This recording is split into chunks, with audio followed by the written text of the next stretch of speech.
Hello friends, Puja's cooking and বেকিংয়ের আরও একটি নতুন পর্বে আপনাদের স্বাগত।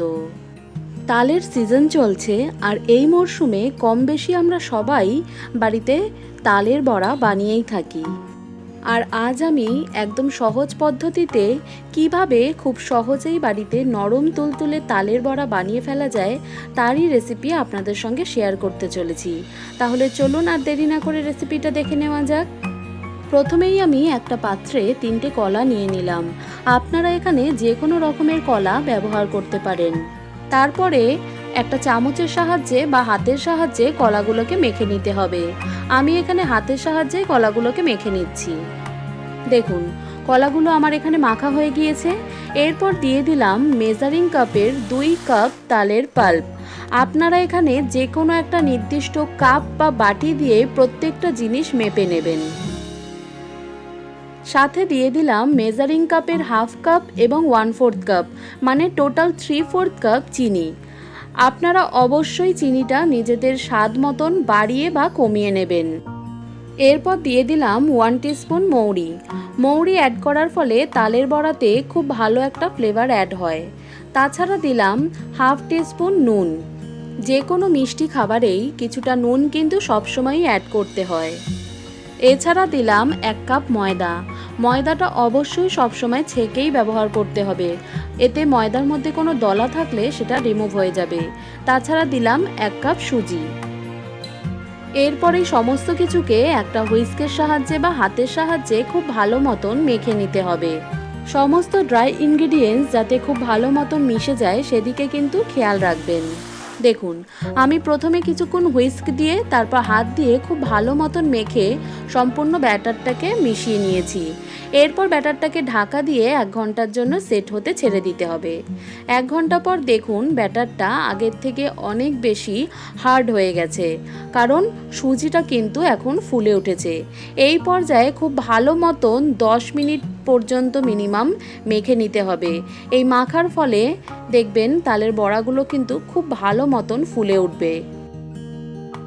10-15 মিনিট খুব ভালো মতন ফেটিয়ে নেবার পর আমাদের ব্যাটারটা কিন্তু এখানে একদম রেডি হয়ে গেছে তালের বড়া ফ্রাই করার জন্য।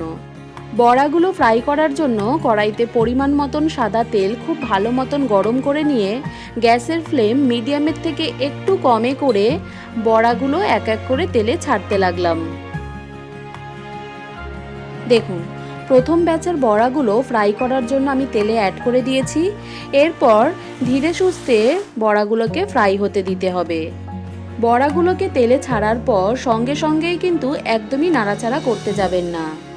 কিছুক্ষণ সময় দেবেন, তাহলেই দেখবেন বড়াগুলো ফুলে উঠছে এবং আস্তে আস্তে তেলের উপরের দিকে ভেসে উঠছে। তখন হালকা হাতে নাড়াচাড়া করতে করতে মিডিয়াম টু লো ফ্লেমে রেখেই বড়াগুলোকে ফ্রাই করে নিতে হবে। বড়াগুলোকে ফ্রাই করার সময় গ্যাসের ফ্লেম কিন্তু কখনোই হাইতে রাখবেন না।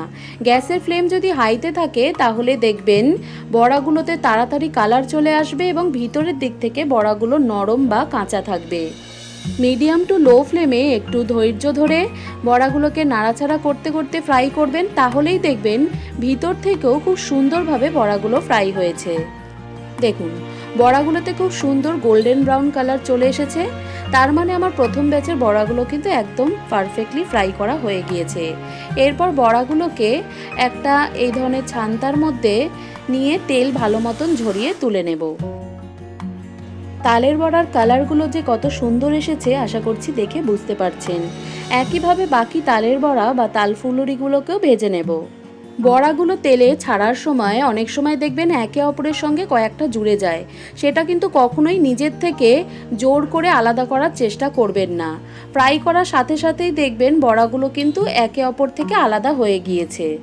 দেখুন, সমস্ত তালের বড়াগুলো আমার এখানে ফ্রাই করা হয়ে গিয়েছে।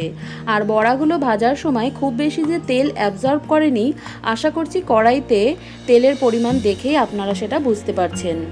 ব্যাটারটা মাখার সময় ব্যাটারের থিকনেসটা ঠিকঠাকভাবে বানালেই দেখবেন বড়াগুলো কিন্তু খুব সুন্দর হয়। না হলে বড়াগুলো ফ্রাই করার সময় দেখবেন বড়ার ভিতরে অনেকটা পরিমাণ তেল অ্যাবজর্ব করে নেয়। এই মুহূর্তে বড়াগুলো ভীষণ গরম রয়েছে, তবু আমি একটা বড়া আপনাদেরকে একটু ভেঙে দেখালাম। দেখুন, ভিতর দিক থেকেও যে কত সুন্দরভাবে ফ্রাই হয়েছে আশা করছি আপনারা সেটা দেখেই বুঝতে পারছেন। আর বেশ কিছু কলার টক স্বাদটা কিন্তু একটু বেশিই থাকে, সেটা বুঝেই আপনারা কলার পরিমাণটা একটু কম বা বেশি করে নেবেন। তাহলে দেখলেন তো কত সহজেই আমরা সুস্বাদু তাল ফুলুরি বা তালের বড়া বানিয়ে ফেললাম। তাহলে আর দেরি না করে ঝটপট আপনারাও বাড়িতে এই রেসিপিটা ট্রাই করে ফেলুন। আর আমার আজকের এই রেসিপিটা যদি আপনাদের ভালো লেগে থাকে তাহলে প্লিজ আমার চ্যানেলটিকে লাইক করবেন এবং নিজের ফ্রেন্ডস অ্যান্ড ফ্যামিলির সঙ্গে শেয়ার করবেন। আর আমার নিত্য নতুন ভিডিওর আপডেট পেতে অবশ্যই আমার চ্যানেলটিকে সাবস্ক্রাইব করে পাশের বেল আইকনটিকে ক্লিক করে দেবেন। ফিরে আসবো নতুন কোনো রেসিপি নিয়ে। সবাই ভালো থাকবেন, অপরকে ভালো রাখবেন। Bye bye.